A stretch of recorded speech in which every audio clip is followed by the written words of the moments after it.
Hi, hello all. Welcome back to our session.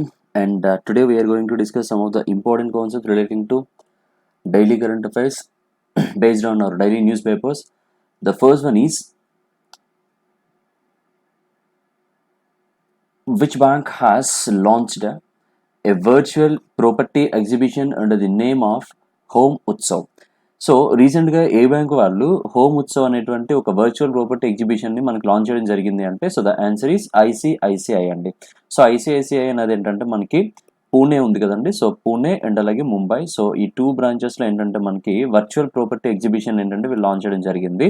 So ఈ virtual property ఎగ్జిబిషన్లో ఏం చేస్తారని చెప్పేసి అంటే జనరల్గా మనకి సో ఆ పర్టికులర్ ముంబై అండ్ అలాగే పూణే ఏరియాస్లో ఉండేటువంటి ఒక వెల్ నోన్ బిల్డర్స్ ఎవరైతే ఉంటారో, సో ఆ బిల్డర్స్ వాళ్ళు డెవలప్ చేసినటువంటి రియల్ ఎస్టేట్ సైట్స్ ఏవైతే ఉంటాయో, సో వాటిని వీళ్ళు ఇక్కడ ఏం చేస్తున్నారంటే వీళ్ళు వర్చువల్గా మనకి ఏంటంటే ఎగ్జిబిట్ చేయడం అనేది స్టార్ట్ చేస్తున్నారండి. సో ఓవరాల్గా ఈ కాన్సెప్ట్ మనకి స్టార్ట్ చేసినటువంటి ఆ బ్యాంక్ ఏంటంటే ఐసిఐసిఐ అండి. So ICICI bank point of వ్యూలో మనకి ఏమైనా స్టాటిక్ క్వశ్చన్స్ ఏమైనా అడిగితే కనుక ప్రజెంట్ ఎండి అండ్ సిఇఓ అడగొచ్చండి. So present ICICI bank MD and CEO ఎవరని చెప్పేసి అంటే మనకి సందీప్ బక్షి. ఓకే, సందీప్ బక్షి అండి. అండ్ ఇదైతే మనకి ఎక్కడ ఉందంటే మనకి హెడ్ ఆఫీస్ అయితే కనుక మనకి ముంబైలో ఉందన్నమాట. అండ్ అలాగే some other important static questions relating to Axis Bank. Axis Bank చూసుకుంటే కనుక present Axis Bank MD and CEO అయితే కనుక మనకి Amitabh Chaudhary. Okay, clear, Amitabh Chaudhary. And అలాగే సో ఈ బ్యాంక్ హెడ్ ఆఫీస్ అయితే కనుక సో ఇది కూడా మనకి అగైన్ ఇది కూడా మనకి ఎక్కడ ఉందంటే ముంబైలో ఉందండి. And HDFC MD and CEO అయితే కనుక శశిధర్ జగదీశన్ అండి. ఓకే, శశిధర్ జగదీశన్. సో కొత్తగా అపాయింటెడ్ ఎండి అండ్ సిఇఓ అండి HDFC, and it is also in Mumbai. Okay fine. ఇకపోతే Yes Bank. So Yes Bank కూడా ఏంటంటే మనకు ఒక 4 months బ్యాక్ కనుక చూసుకుంటే కనుక దీనికి కూడా ఏంటంటే ఎండి అండ్ సిఇఓ కొత్తగా అపాయింట్ అయ్యారండి. సో ఆ present MD and CEO of Yes Bank ఎవరని చెప్పేసి అంటే మనకి ప్రశాంత్ కుమార్. ఓకే రైట్, ప్రశాంత్ కుమార్ అండి. సో ఈయన present MD and CEO of Yes Bank అండి. అండ్ దీని హెడ్ ఆఫీస్ కూడా మనకి ఎక్కడ ఉందంటే సో ముంబై అండి. Okay clear right. సో ఇవి మనకి ఏంటంటే ఇక్కడ ఆప్షన్ బేస్డ్లో మనకు ఉండేటువంటి some of the static related questions. So ఇకపోతే next one, Bajaj Allianz Life Insurance Company Limited has appointed Bollywood actor as its brand ambassador. So రీసెంట్గా Bajaj Allianz Life Insurance Company Limited వాళ్ళు ఏం చేశారంటే ఏ బాలీవుడ్ యాక్టర్ ఏంటంటే మనకి బ్రాండ్ అంబాసిడర్గా అపాయింట్ చేయడం జరిగిందని చెప్పేసి అంటే so the answer is Ayushmann Khurrana అండి. ఓకేనండి, ఆయుష్మాన్ ఖురానా.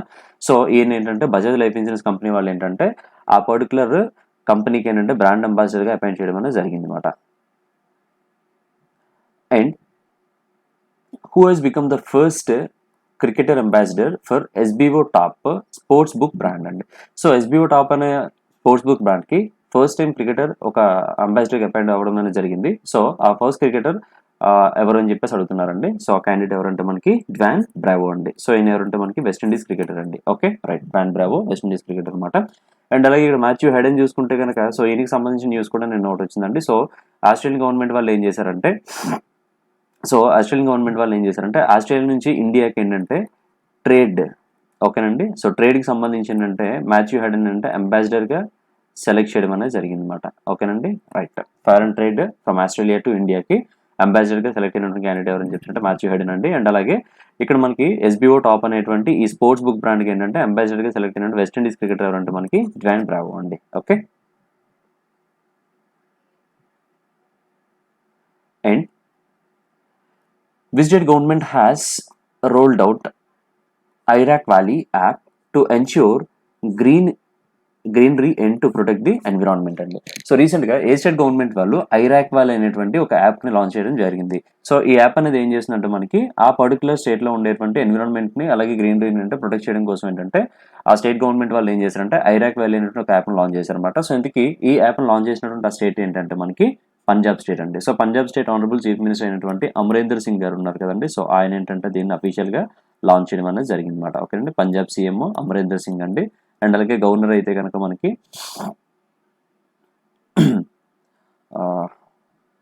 సారీ అండి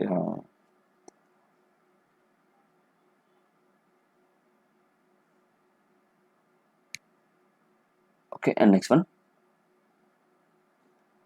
Rajkumar Srivastava has been appointed as the next ambassador of India to which country? So Raj Kumar Srivastava అనేటువంటి క్యాండిడేట్ ఏంటంటే ఇండియా నుంచి ఏ కంట్రీకి కొత్తగా మనకి అంబాసిడర్గా అపాయింట్ చేశారని చెప్పేసి అంటే so the answer is Croatia అండి. ఓకేనండి. సో క్రొయేషియా మన స్టడీ పాయింట్ ఆఫ్ ఏమైనా క్వశ్చన్స్ అడిగితే మాత్రం గుర్తుపెట్టుకోండి. సో క్రొయేషియా పాయింట్ ఆఫ్ అడిగితే కనుక సో దీని క్యాపిటల్ అడగొచ్చండి. సో క్రొయేషియా క్యాపిటల్ ఏంటంటే మనకి జాగ్రత్త అండి. ఓకే, జాగ్రత్త. అండ్ అలాగే కరెన్సీ అయితే కనుక మనకి పూనా అండి. Okay, right. సో అలాగే యూఏఈ చూసుకుంటే కనుక యూఏఈ క్యాపిటల్ ఏంటంటే మనకి ఓకే, రైట్. యూఏఈ క్యాపిటల్ అయితే కనుక మనకి అబుదాబి. అండ్ ది కరెన్సీ అయితే కనుక మనకి దిరామ్ అండి. ఓకే, దిర్హామ్. అండ్ అలాగే సౌదీ అరేబియా చూసుకుంటే కనుక Saudi Arabia capital is Riyadh. Okay, currency అయితే మనకి ఏంటంటే riyal. And finally New Zealand capital అయితే కనుక మనకి it is Wellington. And the currency అయితే కనుక మనకి న్యూజిలాండ్ పౌండ్ అండి. Okay, right. సో ఇవి ఏంటంటే మనకి స్టడీ పాయింట్ ఆఫ్ ఉండేటువంటి questions. And next, which country chaired right so which country chaired the G20 foreign ministers extraordinary meeting which was held in the virtual mode? So ఏ country వాళ్ళు ఏంటంటే మనకి G20 foreign ministers extraordinary meeting ఏంటంటే మనకి virtual మోడ్లో ఏంటంటే conduct చేయబోతున్నారని చెప్పేసి అంటే సో ద ఆన్సర్ ఈ సౌదీ అరేబియా అండి. Okay, right. Saudi Arabia. యాక్చువల్గా మనకి ఏంటంటే వరల్డ్లో ఉండేటువంటి ఎకానమిక్ పాయింట్ ఆఫ్ ఉండేటువంటి ఒక 20 లీడింగ్ కంట్రీస్ ఏంటంటే ఒక గ్రూప్గా ఫామ్ అయిన అనమాట. సో దాన్ని మనం ఏంటంటే G20గా మనం పిలుస్తుంటాము. సో అందులో ఇక్కడ ఉండేటువంటి 4 కూడా మెంబర్స్ ఏనండి.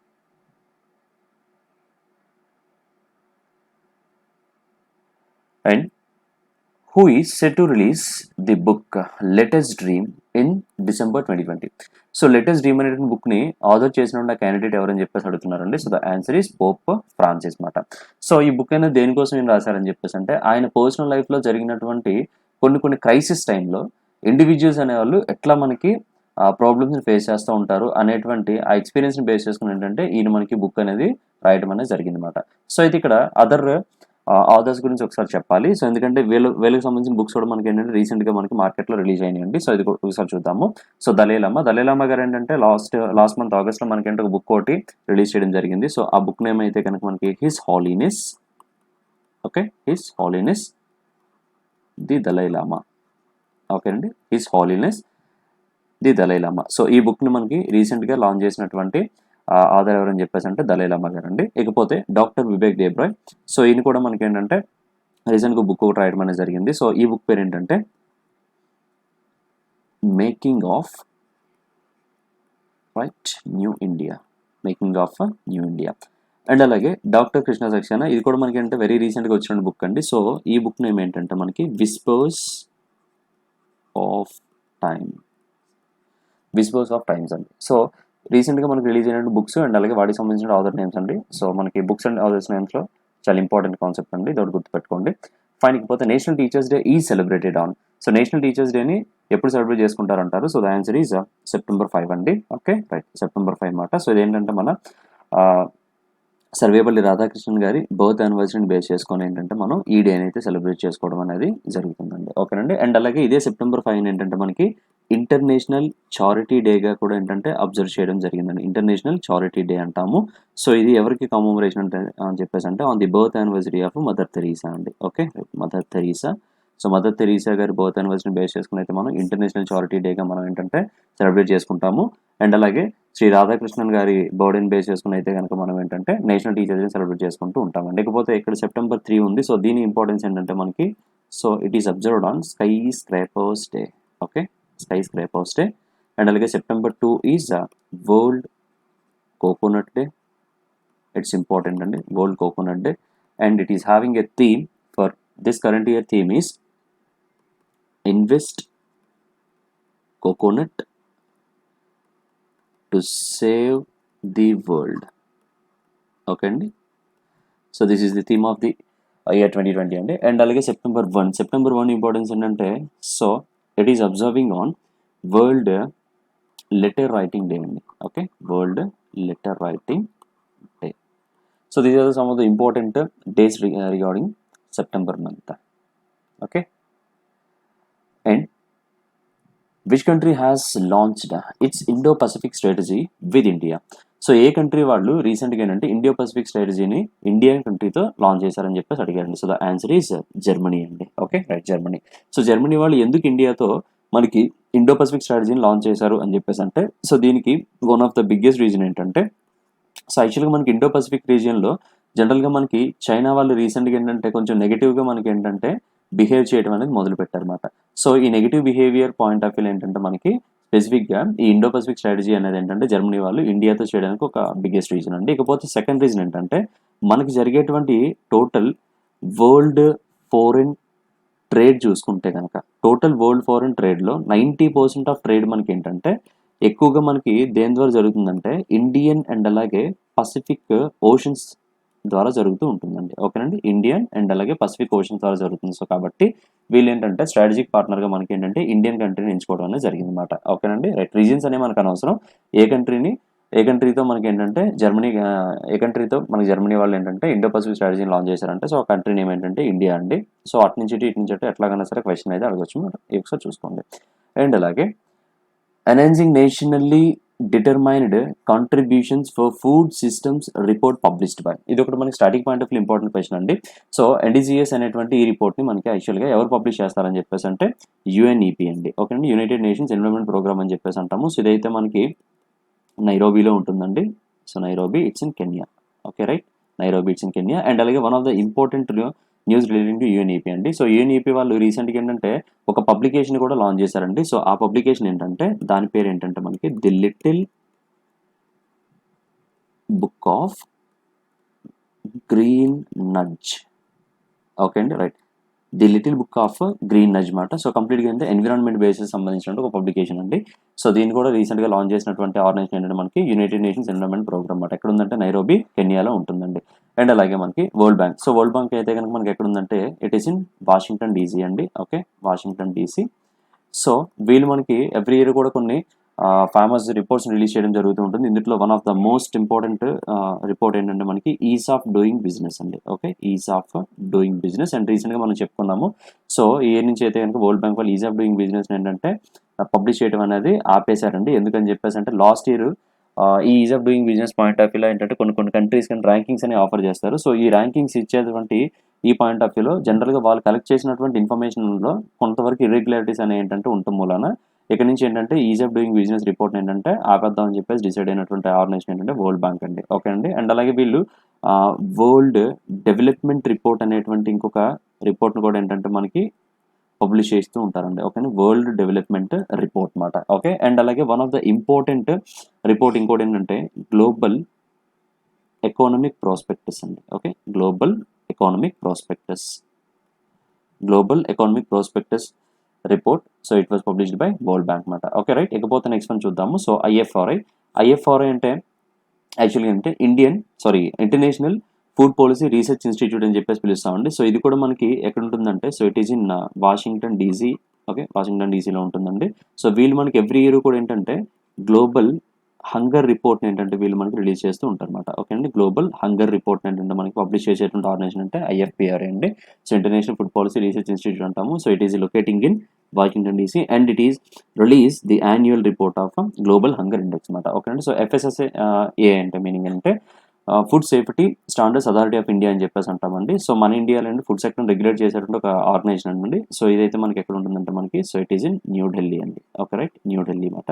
అండ్ అలాగే వీళ్ళు మనకి ఏం చేసిన ఫుడ్ ప్రొడక్ట్స్ అన్నిటికీ కూడా లేబులింగ్స్ అని ఆఫర్ చేస్తూ ఉంటారు అనమాట. సో కొన్ని ఏంటంటే హెల్తీ ఇష్యూస్ని బేస్ చేసుకుని లేబుల్ మనకి పెడుతూ ఉంటారు. సో ఏంటంటే మనకి ఇట్లాగా సర్క్యులర్ ఫార్మేట్లో ఉంటుంది అనమాట. సో అవి కొన్ని గ్రీన్ కలర్లో ఉంటాయి. గ్రీన్ కలర్లో ఉంటే కనుక ఏంటంటే మొత్తం అంతా కూడా మనకి హెల్తీ ఫుడ్ అని చెప్పేసి అర్థం. అండ్ అలాగే రెడిష్ కలర్లో ఉంటే కనుక కొంచెం అదేంటంటే హెల్త్ పాయింట్ ఆఫ్ లో కొంచెం రిస్క్ అని చెప్పేసి మనం చెప్పొచ్చు అనమాట.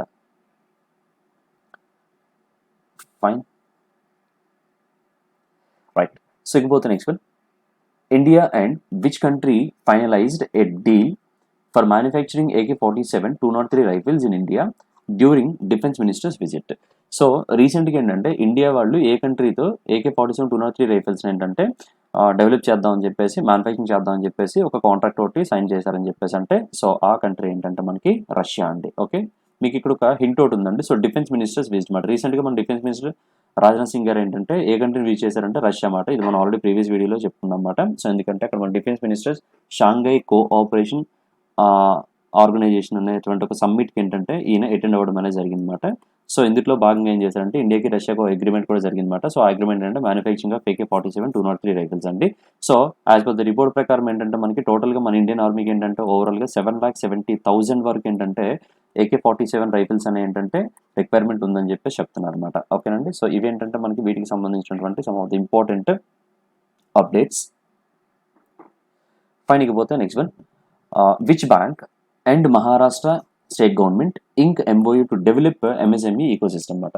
సో ఏ బ్యాంక్ వాళ్ళు మహారాష్ట్ర గవర్నమెంట్తో ఒక అగ్రిమెంట్ ఒకటి చేసుకున్నారన్నమాట. అగ్రిమెంట్ అనేది MSME ఈకోసిస్టమ్ సంబంధించి అని చెప్పి అడుగుతున్నారు. సో ఆన్సర్ ఏంటంటే మనకి SIDBI అండి, small industrial development bank of India అని చెప్పేసి పిలుస్తాము. సో దీని హెడ్ ఆఫీస్ అయితే మనకి ఏంటంటే లక్నోలో ఉంటుందండి. ఓకేనండి, లక్నోలో ఉంటుంది. అండ్ అలాగే మనకి అంటే MSMEకి సంబంధించినటువంటి most of the credit flowing అంతా కూడా మనకి ఏంటంటే ఈ SIDBI ద్వారానే జరుగుతూ ఉంటుందన్నమాట. సో అయితే యాక్చువల్గా మహారాష్ట్ర స్టేట్లో ఉండేటువంటి micro small and medium enterprises ఉన్నాయి కదండి. సో వీటికి సంబంధించినటువంటి ఈక్విటీని ఎట్లా జనరేట్ చేయాలి అండ్ అలాగే వాటికి ఉండేటువంటి ఇంట్రెస్ట్ సబ్వెన్షన్ అని చెప్పేసి పిలుస్తారండి. ఓకే, ఇంట్రెస్ట్ సబ్వెన్షన్ అనేది ఎట్లా తగ్గించాలి అండ్ అలాగే ఆల్రెడీ ఏవైతే MSMEs మనకి లాసెస్లో ఉంటాయి సో వాటిని ఎట్లా బయటికి తీసుకురావాలి. సో అట్లాంటి వాటిని జనరల్గా మనం ఏమని పిలుస్తామంటే మనం స్ట్రెస్డ్ MSMEs అని చెప్పేసి పిలుస్తూ ఉంటాం అన్నమాట. సో వీటికి సంబంధించి ఏంటంటే ఒక ప్రోగ్రామ్ డిజైన్ చేస్తున్నారండి. సో టోటల్గా దీన్ని మనం సింపుల్గా చెప్పాలంటే MSME ఈకోసిస్టమ్ అని చెప్పేసి పిలుస్తూ ఉంటాం అన్నమాట. ఓకేనండి, రైట్. సో ఆ బ్యాంక్ పేరు ఏంటంటే మనకి SIDBI అన్నమాట, small industrial development bank of India. Head quarter అడుగుతూ ఉంటారండి. సో ఎక్కడ ఉందంటే మనకి లక్నోలో ఉందండి. So thank you very much అండి. సో మీకు ఏమైనా డౌట్స్ ఏమైనా ఉంటే కనుక please mention your doubts on the comment section. Thank you very much.